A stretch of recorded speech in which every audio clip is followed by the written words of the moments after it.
Hey everybody, welcome to another model building workshop. I am Mr. Allen from Providence, Rhode Island, and we are looking at Italian aircraft today. And I've got a couple of good guidebooks here. I've got several actually, but I'll show you real quick. We've got this one here from the late 70s, Italian Aircraft of World War II by Nico Scarlato, if I'm pronouncing that correctly. Yeah, my Italian is not particularly good, even though I am from Rhode Island. You'd figure I'd be fluent, but I am not. So this dates from 1979. I've had this in my collection for a little while now. And I've got this other one here from the Military Aviation Library, World War II. This is a Japanese and Italian aircraft. It's a little sub book, a little narrower volume, which basically is a spin-off of this book, which I think I showed you guys before. Another episode, Combat Aircraft of World War II, a technical directory of warplanes of 1939 to 45 by Bill Gunston. And, excuse me for bending down all the time. Here's another one of the, I pronounce this very well, Reggiane Aeronautica, Volume 1. This is a pretty nice guidebook to Italian aircraft of the World War II era, which has some fantastic pictures in there and some really great color plates. So I'm just going to explain, I'm going to keep it simple today and try to just explain fighter aircraft of the Italian Air Force from the World War II era, and we're going to try to go in order here. Sorry about all of this calisthenics here, but all right, let's get started. So we're going to start with some Fiats, and the Fiat Cr-25 biplane fighter here. So this is from, let's see, the first flight was in 1933. Final delivery of the aircraft was in October of 1939. This saw action in the beginning of World War II, and I'll show you the model.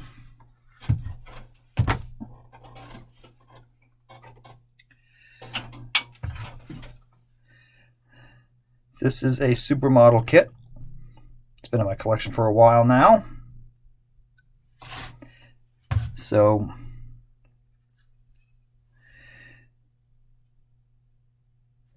a little on the dusty side, been sitting around for a bit. Inline engine, 2 machine guns on this. So this was popular in the mid-30s, and this aircraft worked in the Spanish Civil War, and as you can see here, in the early battles in North Africa and in Ethiopia as well. So this is 1/72nd scale. This is the Cr-32. And the CR is for Rossitelli, which was the designer of the aircraft. This then, is the Cr-42. Hold on one second. I'm just going to pause this for a second. So this is the Cr-42 fighter plane, which is from, let's see, January 39, and first delivered in November 39, and termination of production was in 1942. This aircraft, the Cr-42, served quite a while in World War II in different roles. This is the fighter version, as you can see here. This is pretty much the epitome of biplane design at the time. So this aircraft and the Fiat Cr-32 would have been up against aircraft such as the British Gloucester Gladiator in North and East Africa. And these also, the 42 also fought in the Battle of Britain, going across the English Channel from bases in Belgium. They did not do particularly well in the Battle of Britain and were withdrawn from battle rather quickly. But that's the 42, and I'll show you That's the boxes here. This is the supermodel version. That's the 32. It's got a lot of decal options with that kit. For Italy, Luftwaffe versions, Spanish Civil War, Austria prior to World War II. And it's also got a list of other aircraft that are made by the supermodel line on the back. And Revell makes the 42 kit, as you can see here. This also includes decals for Sweden, as a number of these planes were sold to other countries, such as Sweden. Hungary was another one that used both of those fighter planes as well during the World War II period. And then we move on to the Monoplane Fighters. And let me get this book here. So there was a competition put out by the Italian Air Force for a monoplane fighter with retractable landing gear. Let's see if I can find the information here. Maybe it's in with the...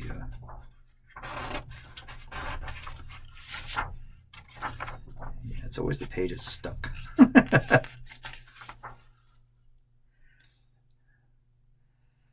Yeah, so it was a contest in 1938. They wanted a new fighter in the Italian Air Force. And so two designs came about. So the first was the Fiat G50 here. So these were single-engined, single-wing metal monoplane fighters. The G50 was here, and the other one is the Maki 200, or Maki, I think it's Maki, which is this one here. Both of these are radial engine fighters, both armed with 2 machine guns in the nose. Both planes ended up in operational use only, even though there was a competition, and they ended up taking both of them into service anyway. So they both suffered from these underpowered engines. These radial engines did not produce enough power really for these aircraft, and I'll get into what happened in a moment. But these fought on North Africa for this one. This one even went to Russia, which is hard to believe with these open cockpits that these things would have fought in the Russian winter, but they did. And part of the reason for the open cockpit was they did build these. They designed these originally with a closed-in glass canopy, which we're more familiar with. But the pilots at the time were so used to flying the biplanes that they liked the open cockpit feel. That they thought it was just better for visibility and better for fighting. So the designers backed off and gave them open cockpits. And that went on for a while until eventually, it got to a point where, it wasn't really feasible and the designs improved and the technology improved, so they just kind of stopped that practice altogether. But this is the Airfix Kit here. And there are other manufacturers of this kit now that, of G50s, which I'll show you. That's the Revell one. And I have a newer version by Hobby Boss of the Maki 200. And as you notice, the biggest challenge you're going to have with Italian aircraft is the elaborate paint schemes. So there are many different ways of doing it. If you have a really good airbrush, that's, the best. But there are times like for these two planes they built not that long ago, I was having issues with my airbrush, so what I ended up doing is these are done with spray can, and I used like a silly putty, actually. I painted this like a tan, sand color, used tiny bits of silly putty or some kind of a masking fluid, and sprayed. Same here. As you can see, this one I did earlier, and that is airbrushed. You have to be really careful with the airbrush to get the camouflage on something that small. So these are a painter's dream or nightmare, depending. Okay, so what happens with the Maki fighter plane here? As I said a moment ago, the radial engine turned out to be a bit of a failure, really. It was just underpowered. It just wasn't quite up to speed, really. So they ended up getting the rights to license produce the Daimler-Benz inline engine, which is known for what the Messerschmitt fighters were using from the Germans. So they got the German engine, and suddenly you get this, which is the Maki 202. Folgore, I believe. I'm not good with Italian, or I think it's a Thunderbolt, a lightning bolt. The G50 is the Arrow, or I think Freccia. And this is the Seta or Saeta, the Dart. So this is the lightning bolt or thunderbolt. I'll double check that. So now we've got a first-rate fighter plane. This has got 2 machine guns in the nose, and it's got 2 in the wing. And we start to get something that is capable of dealing with the American P-40 and the Spitfire and the battles of North Africa, which you can see with the white theater band here. That's where this one is. And it's got the that fun logo of the wasp there, the bee. So now we've got a good fighter. And this basically was the main fighter plane for Italy for the war. This is an Italia kit, although Supermodel also makes a model of that kit as well. And then we have an upgrade to the 202, which is the 205, which has a newer version of the Daimler-Benz engine of the Messerschmitt fame. So we start getting a more powerful engine. As you can see, this is pretty much painted in the German style. And this is with the Italian Socialist Republic. So this is after 1943, September 43, when the Italians technically surrendered to the Allies, but the Germans seized the northern part of the country and installed a puppet government with Benito Mussolini in charge of this puppet government, and they formed another fascist regime there, pretty much under the direction of the Nazis. So this is from that period. This is the, like I said, the Italian fascist northern Italy, their Air Force. Again, with the white theater bands, which were still used at that point in the war. So the big difference here that you'll notice between the two, you got these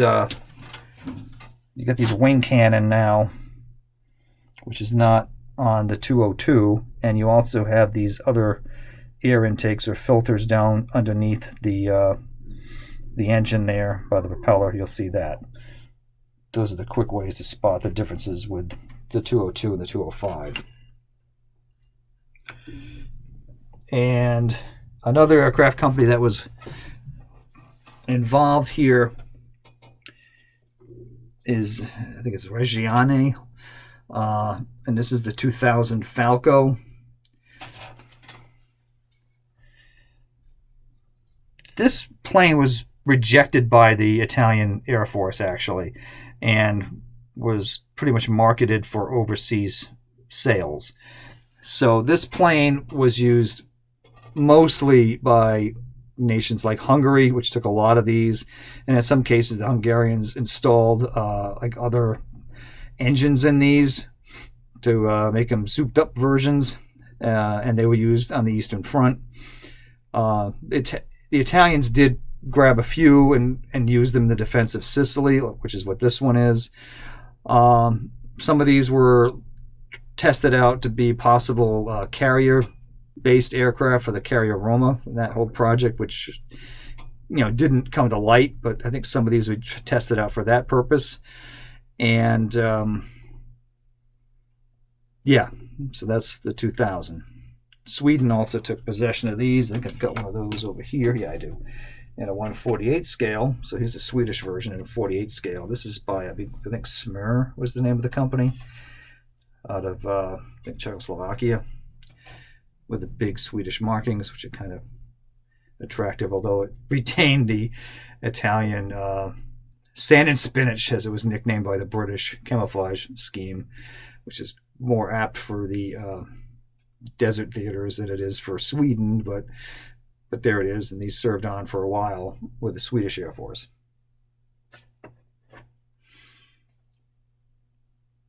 Yeah, and then the 2000 was then, the 2002 came about, which is a bomber, dive bomber version. Again, this is a supermodel kit. This isn't actually carrying the bomb, but this was a dive bomber. Not many of these things were around. These were used for the defense of Sicily and were trying to bomb the Allied invasion fleets. Technically a decent aircraft, and some of these were taken over by the Luftwaffe and used in like a bombing of the anti-partisan operations and things of that nature. We just hold for just one moment. Okay, this is the Reggiane 2001. This kit's been sitting around in my collection for a long time. It's rather dusty and worn. This one's actually got a bomb on it because it was using that role as well. Technically, I think this was the first of the Italian aircraft to match the Daimler-Benz engine onto an Italian airframe, I believe. That's the 2001. That's also a supermodel kit, but they do.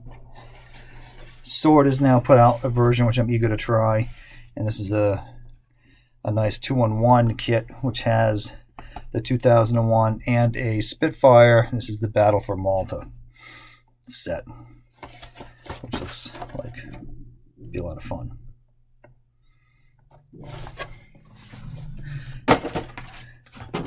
So then we move on to the last generation of fighters, which is summed up by the Fiat G55 here. And the G stands for Gabrielli, which was the designer. Like the CR for the CR-32 and 42 was for Rosatelli. And I believe the Maki planes are for, is it Mario Castoldi, I think? I'll double check that in just a second, but I believe that's what they are. So the G55 has the improved Daimler-Benz engine in it. Again, this is for the Italian Socialist Republic, the puppet state in the north. They've disbanded the white stripe at this point, since at this point they were practically pushed into the Alps. There wasn't a whole lot left of Italy still under Axis control at this point. So, and this is pretty much the epitome of the design of fighters. And I've got one here, I think also from Smir and 48 scale. Rather graceful looking aircraft.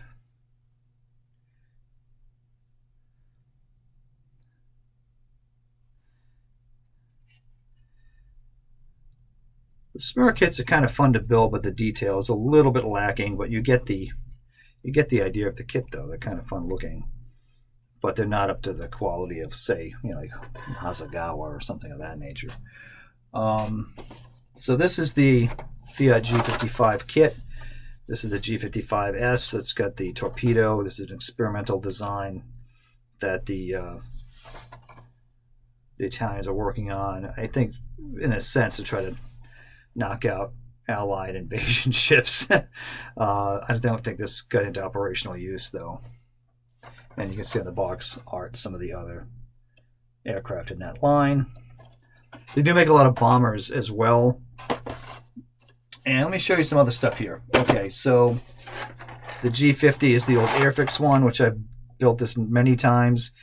It's a very basic, simple kit. It's not bad for kids.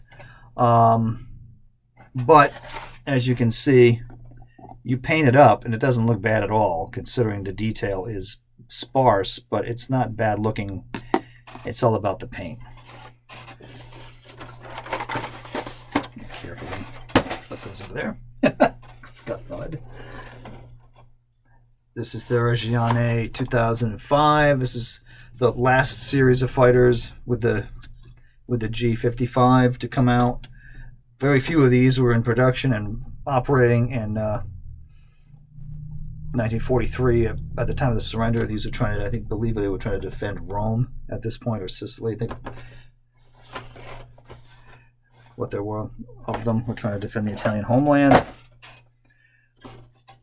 And let's see, another odd fighter was this kit from MPM Productions, the Breda BA-88B Lynx, or Lynx, the twin-engine fighter plane.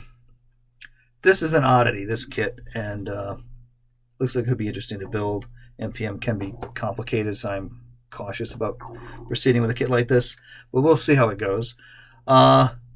Interesting thing with this, when they tested this thing out, they considered this to be a wonder. It was like going to be the fastest plane in the Italian Air Force, and they were all excited about it, except they made a major blunder. All the tests they did were without the armament. When they added the armament, the performance dropped considerably because you added a ton of extra weight. So these operated briefly in World War II, but they were not as successful as they had hoped. And for those who like 1/48 scale, which I tend to, although it's a little tough on space because of the size, but here's the 205 Veltro and that fun black Cat Squadron marking, which is really cool. And this has got that smoke ring style camouflage, which is probably going to be difficult to paint, I would think. Although they also make decals of this camouflage scheme you can try to apply. And I'll explain that more about that in a second. And then there's the G50 at a larger scale, which this appeals to me.